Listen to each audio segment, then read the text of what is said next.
اور پہلی وحی کی اس رات کی آواز اب بھی ان کے کانوں میں گونج رہی تھی، مجھے ڈھانپ دو، مجھے ڈھانپ دو۔ اب یہ تمام جذبات ان کے دل میں جمع ہوئے اور یہ تمام جذبات ایک جملے میں بدل گئے، اے اللہ کے رسول، تمام لوگوں سے پہلے مجھے اللہ کا سچا دین سکھائیے، کیونکہ میں آپ پر ایمان لاتی ہوں۔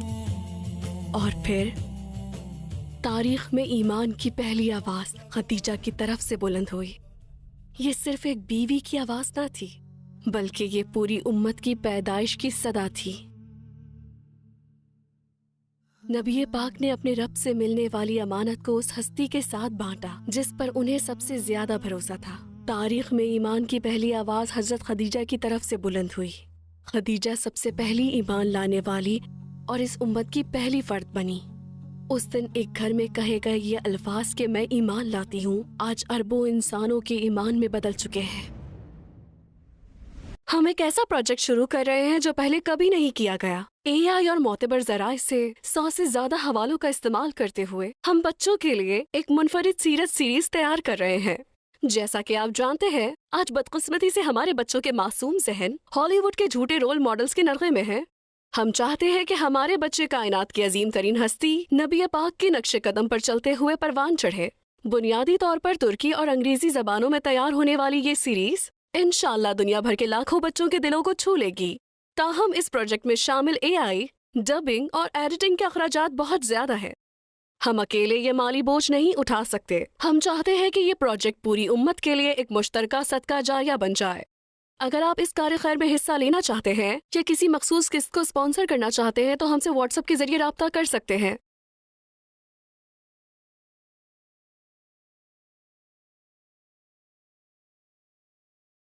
وہ گھر اب اسلام کی پہلی پناہ گاہ بن چکا تھا۔ پھر ایک دن جبرائیل علیہ السلام دوبارہ تشریف لائے اور فرمایا، تھوڑا پانی لائیے، میں آپ کو سکھاؤں گا کہ وضو اور پھر اپنے رب کی عبادت کیسے کرنی ہے تاکہ آپ اللہ کی بندگی کا طریقہ جان لیں۔ نبی پاک پانی لائے۔ جبرائیل علیہ السلام نے انہیں سکھایا کہ ہاتھ، چہرہ اور پاؤں کیسے دھوئے جاتے ہیں۔ اس دن وضو کا ہر مرحلہ پہلی بار سیکھا گیا اور پھر جبرائیل علیہ السلام نے انہیں نماز، قیام، رکوع اور سجدہ سکھایا اور پھر امام بن کر ان کی امامت کی۔ رسول اللہ ان کے پیچھے کھڑے ہوئے اور حضرت خدیجہ ان سب کے پیچھے اپنے رب کے حضور کھڑی ہوئی اور اس لمحے تاریخ کی سب سے بابرکت نماز ادا کی گئی۔ رسول اللہ، ان کی محبوب اہلیہ حضرت خدیجہ اور جبرائیل علیہ السلام، انہوں نے یکجا ہو کر اپنے رب کے آگے سجدہ کیا۔ تاریخ میں پہلی بار پیشانیاں زمین پر ٹکیں، پہلی بار دل سجدے کی حالت میں اپنے رب سے جڑ گئے۔ وہ عبادت جو اس دن صرف 2 افراد سے شروع ہوئی تھی، آج اربوں انسانوں کی عبادت بن چکی ہے جو کاندھے سے کاندھا ملا کر کھڑے ہوتے ہیں۔ ایک دن خدیجہ ایک بار پھر حرا کے دشوار گزار ڈھلانوں پر تھیں۔ ان کی عمر بڑھ چکی تھی، قدم دھیمے ہو گئے تھے اور ہر چڑھائی پچھلی سے زیادہ مشکل تھی۔ اس کے باوجود انہوں نے اللہ کے رسول کے لیے کھانا لانا بند نہ کیا۔ عین اسی لمحے جبرائیل علیہ السلام نمودار ہوئے اور فرمایا، جب خدیجہ آپ کے پاس آئیں تو انہیں ان کے رب کی طرف سے اور میری طرف سے سلام کہیے گا اور انہیں جنت میں موتیوں کے ایک ایسے محل کی خوشخبری دے دیں جہاں نہ کوئی شور ہوگا اور نہ کوئی تھکن۔ وہ خاتون جن کے لیے جنت میں مقام اس وقت تیار کر دیا گیا جب وہ ابھی اس دنیا میں ہی تھی، ایک ایسی خاتون جنہیں خود جبرائیل اور ان کے رب نے سلام بھیجا کیونکہ انہوں نے اپنی زندگی، اپنی دولت اور اپنا دل اپنے شوہر اور ان کی دعوت کے لیے وقف کر دیا تھا۔ انہوں نے بھاری ترین بوجھ اٹھائے، پے در جھیلے، مگر اس سب کے باوجود کبھی ایک بار بھی شکایت یا پچھتاوے کا اظہار نہیں کیا۔ حضرت خدیجہ کے اسلام لانے کے بعد اسی گھر سے ایک اور ایمان کی آواز بلند ہوئی۔ آپ کے کمسن چچازاد بھائی حضرت علی، جن کی پرورش آپ کے زیر سایہ ہوئی تھی، انہوں نے ایک بچے کے دل کی معصومیت کے ساتھ کلمہ پڑھا۔ وہ چھوٹا بچہ ایک دن اسلام میں علم کا دروازہ بننے والا تھا۔ برسوں پہلے زید کو بچپن میں قید کر لیا گیا تھا۔ بعد میں حضرت خدیجہ کے ذریعے وہ نبی پاک کی کفالت میں آئے اور آپ کی شفقت کو محسوس کیا، اور پھر زید رضی اللہ تعالیٰ عنہ نے بھی کلمہ پڑھ لیا۔ انہیں جس چیز نے متحد کیا تھا وہ نہ خون کا رشتہ تھا، نہ مال و دولت، بلکہ وہ ان کے دلوں میں پنپنے والا ایمان اور اللہ کے رسول پر ان کا بھروسہ تھا۔ رات کے پرسکون پہروں میں وحی کی آیات نازل ہوتی